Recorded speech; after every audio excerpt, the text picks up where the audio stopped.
Hi, I'm Stacy Pingree, founder of the Legacy Wealth Podcast and Radiant Financial Group. Today, we have an amazing guest.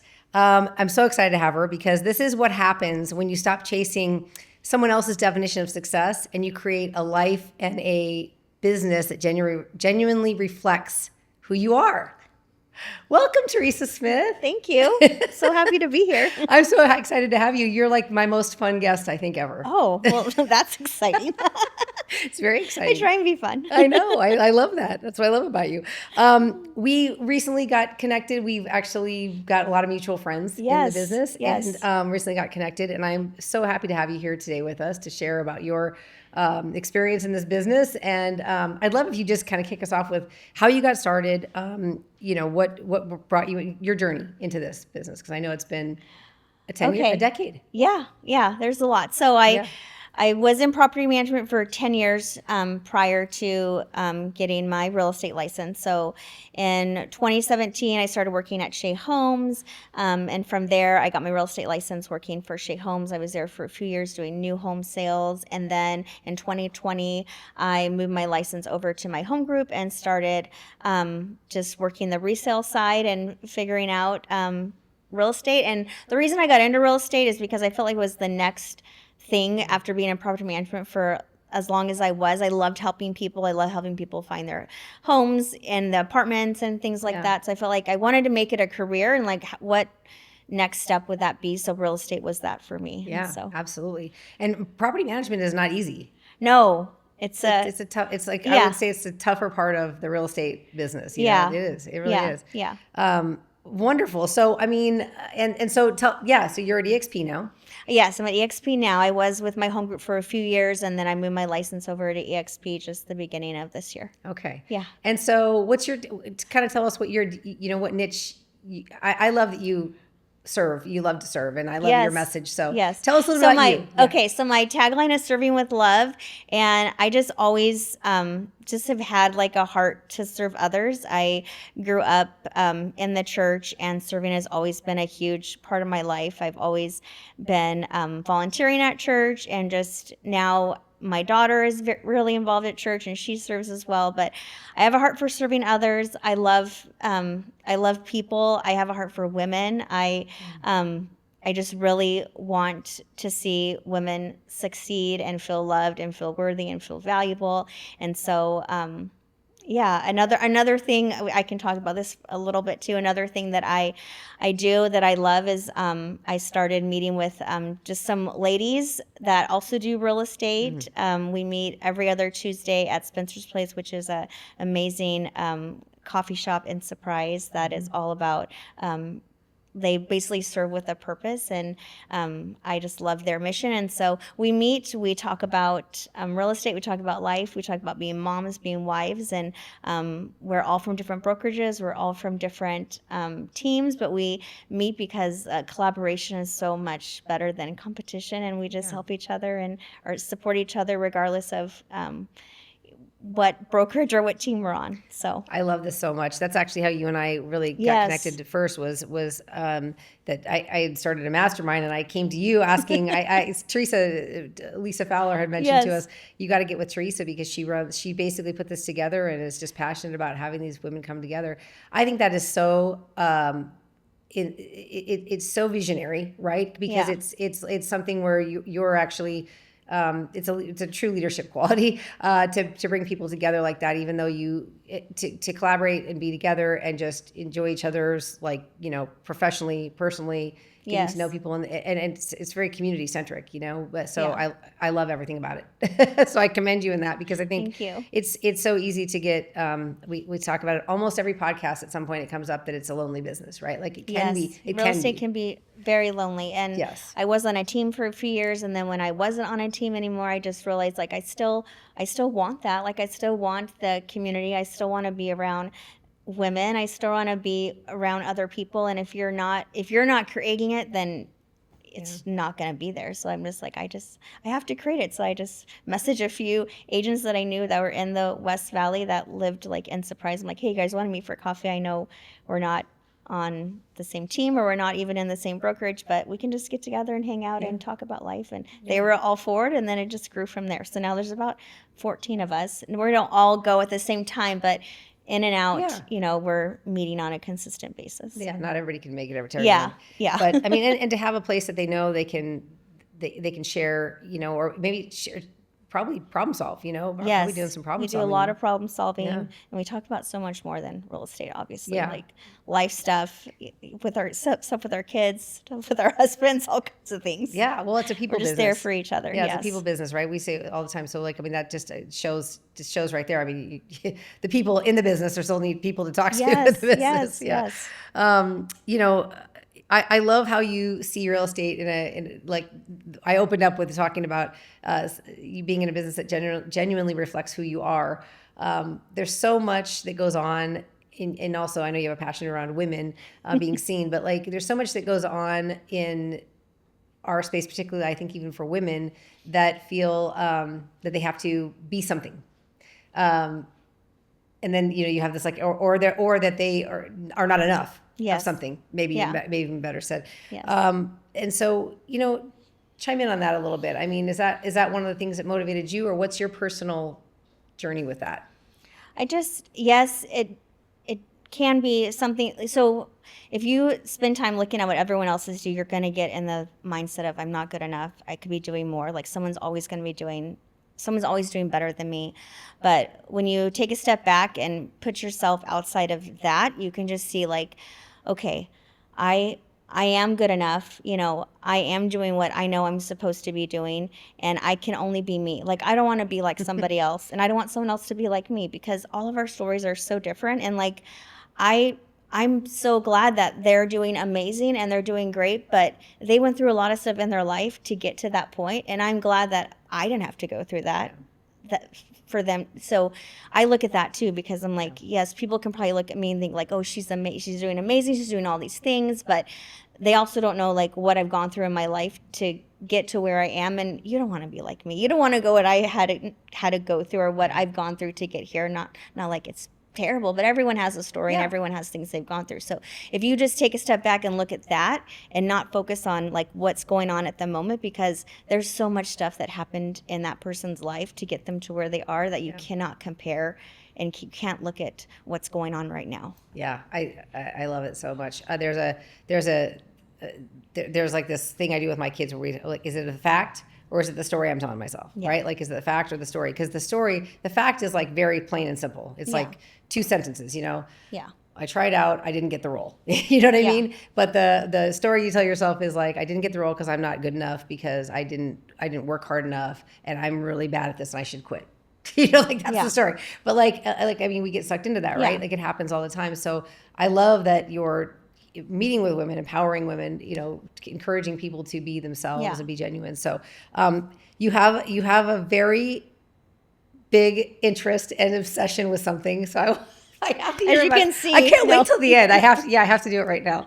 So so tell us about, because it feels fun. Yes, it's so fun. I love Disney. I love Disney. All things Disney. Like, I love everything about it. Like, just going into the park right when you like go through the gates, walk under the little tunnel, you see Main Street. It's like something euphoric happens to you. Like, to me anyways, probably not everyone can relate to this, but is it childhood memories? Is it a cat? I don't even know, because like we didn't, like I was telling you earlier, like we didn't even go there that often as a child. Like I went there a few times, but there's just so much Disney stuff throughout my life. We always bought like every single VHS that came out that was Disney, we bought it. So I watched Disney movies like all the time, and I just feel like I just love the whole fairy tale and the happily ever after and the magic and the believing and that there's like still magic out there in the world and like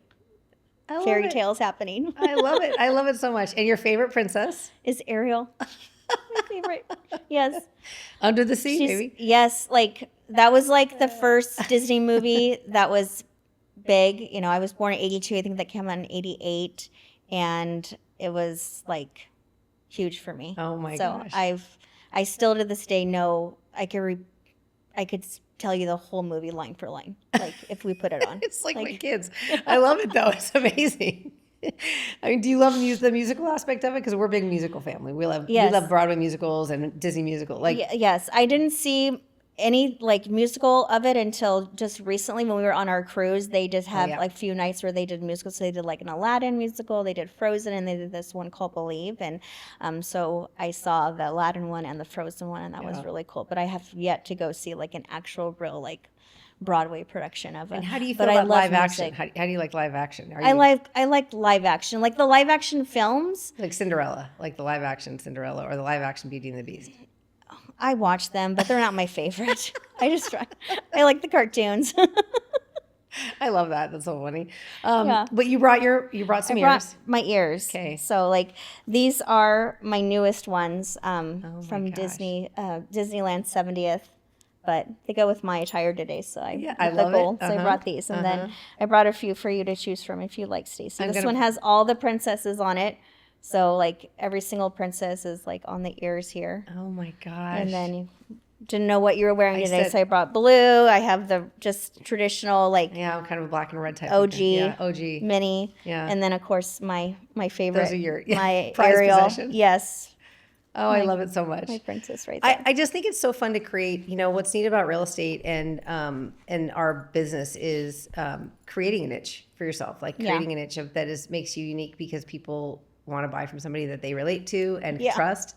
It doesn't get much more trustworthy than Disney, like the believing in fairy tales. Yes, like I don't know. I hope when people think of me, they think of Disney. Or a Disney princess. I don't know. It's magic. Yeah. Yeah, it's a magical thing. So all right, so back to your business and work. Are you building a team? Do you have a team right now? I don't have a team. Okay, you're yourself. You Just operate yourself. That's right. You're on a team, bigger team. Yes. And you guys have about 40 that came over to your ESP. Is that about right? Yeah. Yeah. Okay. Yeah. What are your goals for the business? What do you see yourself doing in the business? My goals. That's a great question. I really don't know. I think about it often, but I don't think about it at the same time. Like I think about what if I do build a team? What would that look like? But then I love that have the community of the women that I'm with that I support, and that I don't. Yeah, and I don't know. We talked a little bit about how free your schedule was, and with your husband being working for the airlines, and how you guys love to just be able to pick up and go. So talk a little bit about that. To me, one of the things that we talk about a lot with real estate is the freedom of time. Yes. So how is important that is that for you? Yes. So the thing I love about real estate and why I wanted to do like the resale side and just try that out, because I was tired of working the weekends. I had worked weekends for since 10, 11, 12, like 13, 14 years. Yeah. And so my daughter was 7 or 8 when I hung my license with my home group and started doing the resale side of the business. And I'm like, for once I could actually like work my schedule around my life and not my life around my work schedule. Yeah. So that was huge for me. And it was so nice to just be able to just fit everything in where I needed to. So yes, we have been able to travel more, and it's so nice that I was able to like start taking her to school, picking her up from school, doing the things I needed and wanted to do with her. She's now big into cheer and doing competitive cheer, so it's like going to all of her events and everything like that, and fitting my work around that schedule, and just having the time and the freedom to do that. Yeah. We know, a lot of people say like, if you're really doing well and, if you do your business job well, most people think you make it look easy. They think it's easy. So, I mean, it hasn't always been easy, right? No. Yeah. It started out, it's like a lot of grinding. And I think people don't see that there's a lot of grit and grind that happens in the beginning to get time. How long did it take you to really get, launched, if you will, or get your business where you have it now? A year or two, and I just feel like consistently I've just been nurturing my clients and my my family and friends and everyone that I know, just letting them know what I do and loving on them so that when they are ready to buy that they think of me. But in the beginning, it was a good like 6 months where I feel like I literally cried every day. Like when Really? when people ask my daughter, like, or no, they would ask me like how I'm doing and how real estate is. And she was little at the time. She was like 8 or 9. And she would literally tell people she cries a lot. I was like, Ella, you Like, can't she's so tell happy. people that. Can't tell people that. I'm like, they need to think I'm happy. No. Oh my gosh. It is kind of funny though, Yeah, it is funny. They're Yeah. just honest and they tell the truth. But that's how it was in the beginning. It was hard because it was a lot of that was in the end of 2020 going into 2021, everything was crazy and I was trying to figure this out and I was writing a ton of offers and they weren't getting accepted and I was trying to help people and feeling like I couldn't and feeling like I was like doing a horrible job and maybe this isn't for me but you just keep pushing through it and at the end of 2021 I was like, wow, I still was able to close 16 transactions my first full year doing this side and even with it being crazy and I'm like, okay, I can do this. Yeah, you can do that. You can figure this out. Yeah. And I mean, not all those deals go perfectly. I mean, I No. always say like it's just every single deal almost presents. I'm surprised all the time. Still all in the the time. business, like Still, things like, happen. and that's what I tell people. It's like no transaction is the same. Like everything is so different. So you can't really predict what's going to happen. Like, yes, like the steps that are coming next and you prepare your clients for the next things, but every transaction is so different. Every client is different and their circumstances are different. So no two are really the same. No, exactly. And I always say, it takes like 10 years. I mean, it doesn't have to be tied to a time frame, but like it takes years to get in the business to feel like you really have I mean, even though things are different, always constantly changing and we're always growing, but it takes time too to become, I just, where you have a sense of confidence that you really know your stuff, I feel like, Yeah. And when you finally hit to that spot, I mean, how did you bring in, you have the serving you with love as your tagline. How did you kind of, was that immediate or did you sort of say like, I'm going to. Once I wasn't on a team anymore and it was just me, I'm like, this is going to be my tagline because it was just like, Felt it. I'm like serving you with love. That's what I just want people to know about me and who I am and how I serve. And I think people that know me know that I love love. Like Theresa just loves love. Like she just loves. But then serving is another big part of me and who I am and what I do, and I just wanted to tie that to my real estate business as well. How does that work in the community, like in the church and the community? Do you bring in? I mean, do you feel that home ownership can have a big impact on people's lives? I mean, yeah. So absolutely. I mean, talk to me about that a little bit because I love that so much. That's like my passion. So yes, so I love helping first time home buyers. I love helping everybody, but first time home buyers and seeing like the excitement on their face and them knowing that they're going to be owning a home and something they've been trying and working towards for so long is just amazing, and to know that I can be a part of that journey. And a lot of my clients I feel are Christians as well, are faith-based, and they understand me and how I talk to God and I pray and that we're on this together. Like they know like, hey, Theresa's praying for me, Theresa's praying for us, like we're gonna get through this. And it's just I'm guessing that your business is like largely referral based then and organic. Yeah. I mean, that's a beautiful way to build a business because you do tend to attract your people. Yes. Yeah. Yeah. That's an amazing way to do it. What kind of impact, I mean, do you hope to have? I mean, do you see yourself?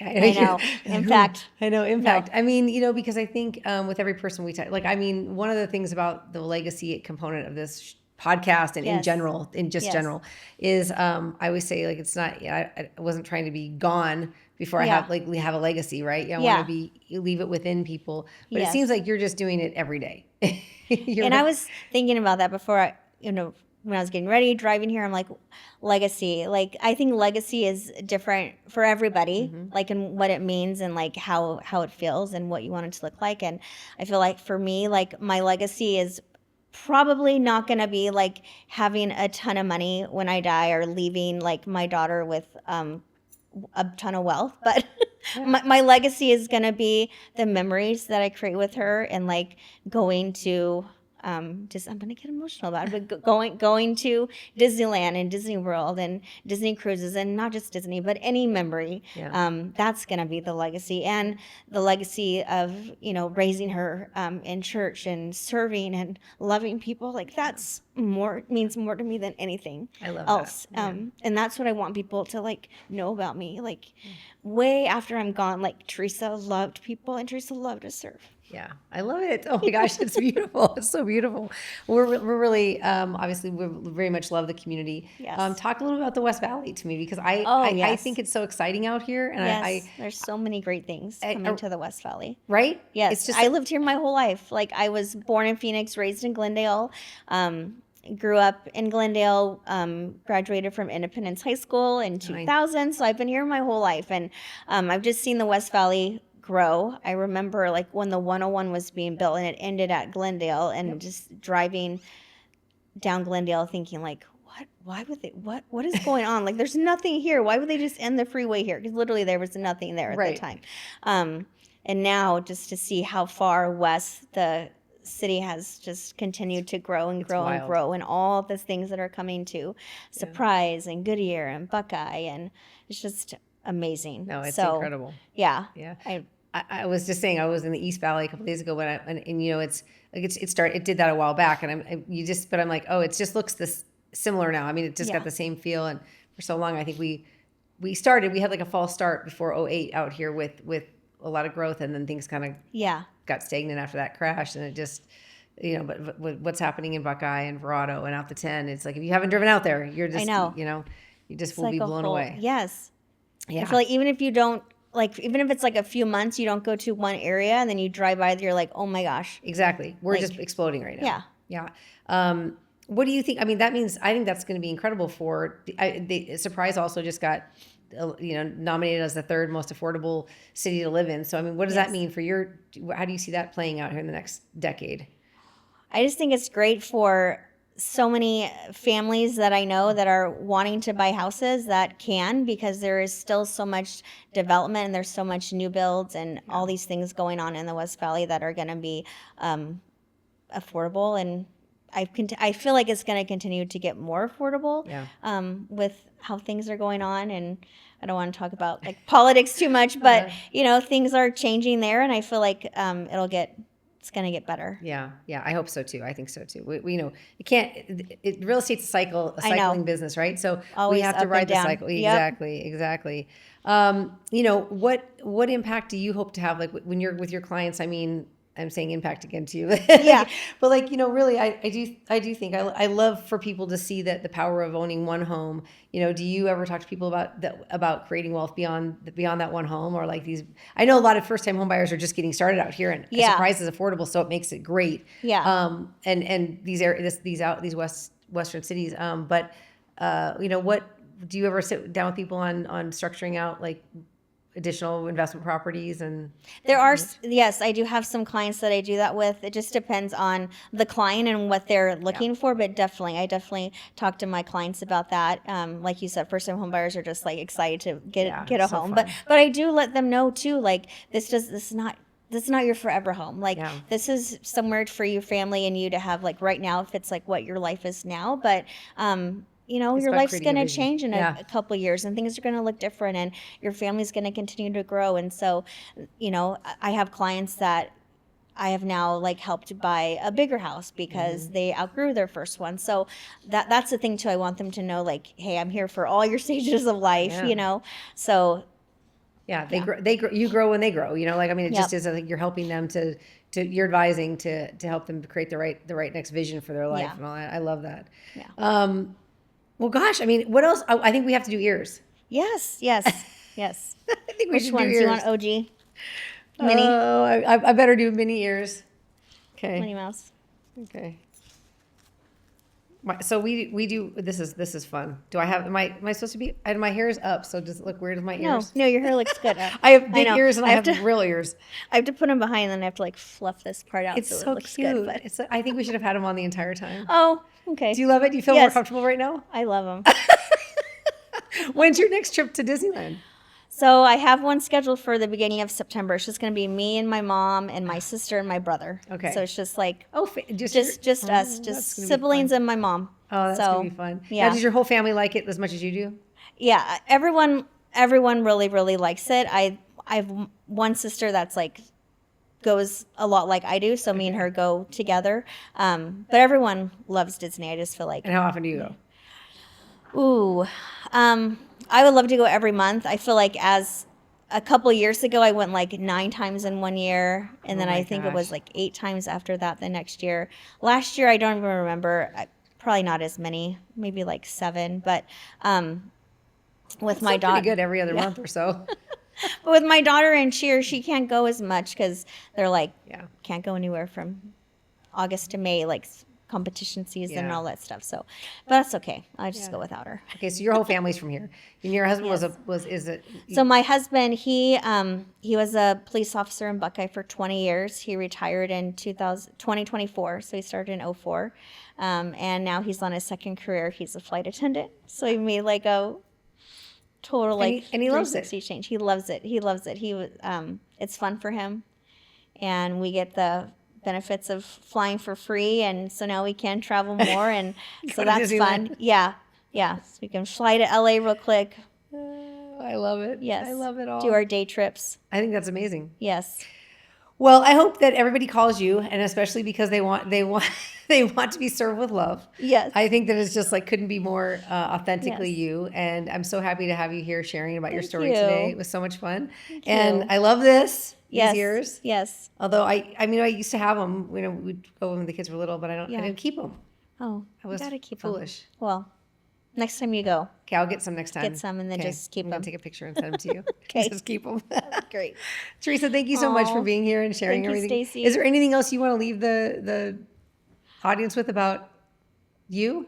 No, I feel like we've covered everything. Like I love it. people. I love my God. I love Disney. I want to serve. I love it so. Yes. I love Disney. Yes, I love Disney.